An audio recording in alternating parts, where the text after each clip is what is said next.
Hello and welcome back to the We Are City channel for our season roundup episode. We do one of these at the end of every season, don't we? And then do a little award ceremony. So this is the roundup for season 2. We did finish top of the Premier League table with 90 points. Look at that, 116 goals scored, way more than anyone else. And 54 conceded, which is also way more than anyone else up there. So clearly defence is a bit of an issue looking into next season. We lost 6 games, drawn 3, and won 29, which is not amazing, is it really, winning 29 and 38, but it was enough to win us the Premier League title. Liverpool, Chelsea and Spurs made up the top 4. We had Leicester City in 5th place, Manchester United, Wolves, Newcastle, Everton and Aston Villa making up the top 10. And then in the bottom 10, it's Arsenal down in 11th place. They've been absolutely terrible.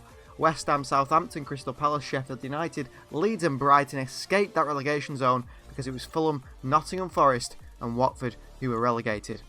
As for top goal scorer in the Premier League, as expected, it was Romelu Lukaku. In 33 games, he scored 37 goals. What a record Lukaku has at the club and has in the Premier League anyway. Harry Kane came second, 31 in 38, which is also a ridiculously good record. Miranchuk scoring for Leicester City from midfield. El Nassiri looked impressive for Wolverhampton with 21 goals. Mane and Salah in there, Timo Werner, Maddison for Arsenal, and of course Andre Silva with 17 for the Manchester United. And then for assists, Kevin De Bruyne came top, 20 assists in 36 matches. Lukaku in second with 12 in 33, and Raheem Sterling there in third with 9 in 32. The FA Community Shield was won by us, a 4-0 win over Spurs. So we've won 6 trophies I think this season, and it's just been a ridiculous season, hasn't it, for trophies. The FA Cup was of course won by us, a 3-1 win in the final against Manchester United. And the Carabao Cup was another win for us, a 5-2 win over Chelsea in the Carabao Cup final. You guessed it, we also won the UEFA Super Cup, a 4-1 win over Wolves. 7 trophies this season. And then finally the Champions League, also won by us, a 2-1 win over Juventus in extra time, a Liam Delap goal that won us back-to-back Champions League trophies. As for the Europa League, it was Valencia who won 3-1, so next season we will face Valencia in the Super Cup. They beat RB Leipzig in the final, and they beat Gladbach on the way to the final. Valencia beating Lazio on the way. Vincent Kompany's Anderlecht had a miserable season, finishing 7th in the Belgian League. Club Brugge came top. In the Championship, Burnley and Brentford in the top 2, so will be promoted. And it's between Bournemouth, West Brom, Swansea and Derby to decide who can be promoted into the Premier League. Wayne Rooney's Derby getting into that promotion playoff spot. PSG, of course, won League Earned with 105 points. Look at that record. Rennes in second, and then Lyon and Marseille make up the top 4. Bayern Munich got another Bundesliga win, 93 points, and miles away from Dortmund in second. Leipzig and Leverkusen make up the top 4. Hertha Berlin and Mönchengladbach in 5th and 6th position. Some disappointing sides. It's good to see that Schalke back in the Bundesliga after relegation. As for Serie A, it wasn't Juventus who won the Serie A, it was Inter Milan. They came top on 94 points, Juventus in second on 90, and then Milan, Roma, Napoli and Lazio. The Eredivisie was won by Ajax, Feyenoord in second, PSV in third, and AZ Alkmaar in fourth. No surprises there. And Benfica were to win the Portuguese League, Liga NOS, Porto in second, Braga in third, and Sporting all the way down in fourth. La Liga was won by Real Madrid on 90 points, Barcelona in third, Atletico Madrid in third. Barcelona finished in second, didn't they, just behind them. Villarreal all the way up in fourth though. Impressive season for them. And it's Betis, Sevilla, Real Sociedad, Valencia and Athletic Club that make up the top 10. So now it's on to our stats for the players of the whole season. We'll go through every single player and show you their stats.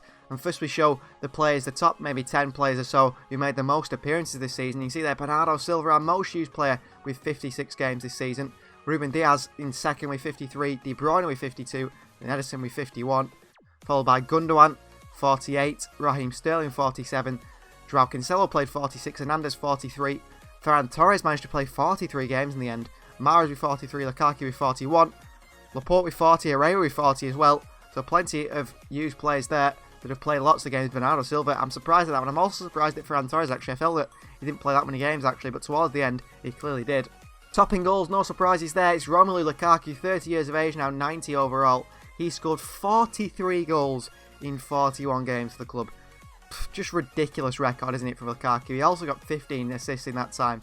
What a season he's had.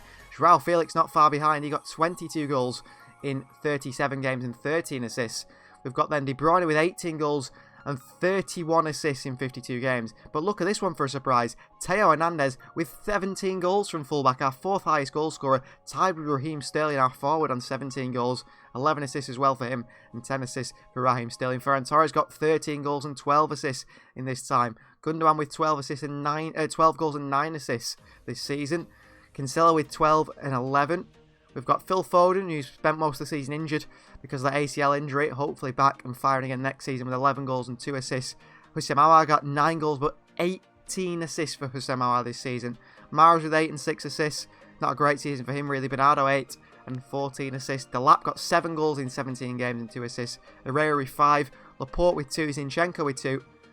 Cole Palmer got 1 in 8 games. Stones with 1 in 36 games. Walker with 1 and Edison, of course, with 1 from the penalty spot. As for top in assists, I think it's pretty obvious, isn't it? Kevin De Bruyne with the 31 assists. Aouar in second with the 18. Then Lukaku, Bernardo Silva, Joao Felix. Ferran Torres has had a very good season.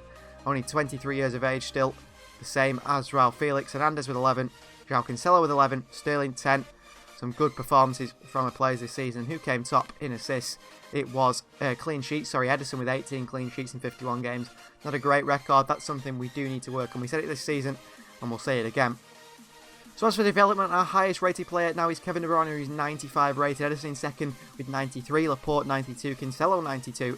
Rodri a 90. Bernardo Silva a 90. Gundogan 90. Lukaku 90. Just the sheer class this side, isn't it? So many 90 rated players. Sterling 90. Felix 90. And then we go into the 89s with Felix, with Diaz, and then Foden on 88, Stones 87, Mahrez 87, Walker 87, Aouar 86, Ferran, Zinchenko, Hernandez, Herrera at Hull 85. You see that? Kaiki has grown to 84 while out on loan. He's got to play, hasn't he, next season? There's some interesting players out on loan. You can see Stefanovic has grown to 81 while out on loan. Fiorini 78. Issa Kabore now a 78 rated fullback. James McAtee 77 while at Reading.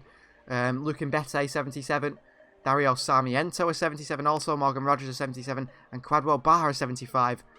This 74 rated Tommy Doyle, 74 rated Rossa and Nemecha, 73 rated Bazunu. Yankuto has grown to a 73, Pereira has grown to 71, Aguilar 69, Souza 69, Ibarra 69, Henriquez 67, same for Joe Hodge. So plenty of players growing in overall while out on loan. And that has shown how impressive our squad is going into the future. So that's the squad little roundup. You've seen who scored the goals. Now it's time to get in the end of season awards.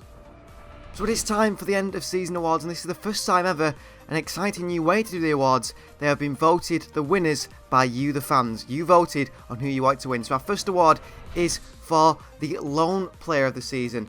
And this player won massively in the percentage. We'll put the percentage at the bottom in the vote so you see how exactly they won. They were the favourite lone player of the season, the player that you want to see playing for Manchester City in the first team next season. And the winner is Kaiki, the Brazilian winger, exciting, been incredible at Atletico Madrid, been incredible out on loan, and clearly one you guys want back. I think he's around 84 rated, isn't he now? So he is going to be absolutely amazing for the club next season. And maybe it means we have to move a player on, maybe a winger, maybe a Mahrez or a Sterling or someone like that to fit this man in. But he's definitely one you guys want to see in the first team next season. Next was 48% of the vote, and winner of the most underrated player of the season is Ilkay Gundogan. Gundogan was the one you guys thought ahead of Hussein Aouar, Yankel Herrera. I actually personally thought Aymeric Laporte would win the vote, but you guys voted for Ilkay Gundogan as our most underrated player in this season, and congratulations to him. He's been fantastic, hasn't he? He was good last year, maybe not as good this year as the year before, but still a top quality player and one we definitely need in the side. And young player of the season goes to Phil Foden. He won the vote by a massive percentage there. I see Joao Felix, I thought, was favourite to win that vote, but Phil Foden, despite that career-ending possible injury that he suffered at the end of the season, ruled him out for the whole of the season, didn't they? And I'm surprised he won the vote, but before that injury, he was absolutely world-class, wasn't he, Foden? And he's incredible. He's going to play a big part next season, hopefully, once he gets back to top fitness once again. So Phil Foden is our young player of the year, ahead of Ferran Torres and ahead of Joao Felix. But a shout out to Ferran Torres as well. A couple of people in the comments, especially away, said that he thought Ferran was one of the best players this season. He's quite right. Ferran's been fantastic, and maybe in season 3 we could see the best of Ferran Torres.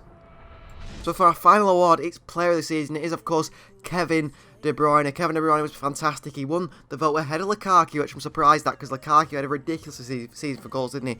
But De Bruyne, he was goals and assists, and everything we did in the team revolved around Kevin De Bruyne. He's that good. So congratulations to him. He is our player of the season in Season 2, and that is all the awards. Yet we have one more announcement to make before the award ceremony finishes, and it's a big one. It's the changes going into Season 3, because Pep Guardiola, we've mentioned throughout the season, his contract is up, it's 2024, will he sign a new deal? Well, here is the announcement, he won't be signing a new deal.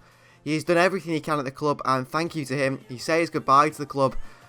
He's just won everything, hasn't he? He won absolutely everything, 7 trophies this season. There's nowhere else he can take the club, and it's time for a new man to come in and, you know, take the role of that head manager, change the club a little bit, maybe, you know, in the first season, stick mainly with the squad we've got, but then change it, modify the squad over maybe 3 or 4 years until then we get someone similar to Pep to come in and, you know, really create a dynasty with the team like Pep's created. Someone who can be at the club for 7, 8, 9, possibly 10 years. We just need a transitional period of 3 years just to get to that point, and we'll see who that manager will be. But Pep is going, so it's sad to see him go. Everything's achieved at the club in this career mode, but we always know this club is strong, the squad is strong, we've got a good base now, everything's working fantastically. Surely Pep will, you know, go to another club somewhere, maybe Juventus, maybe Spain. We'll see him again, and hopefully we will win all the trophies that we've won once again, even without him as manager. So thank you very much for watching.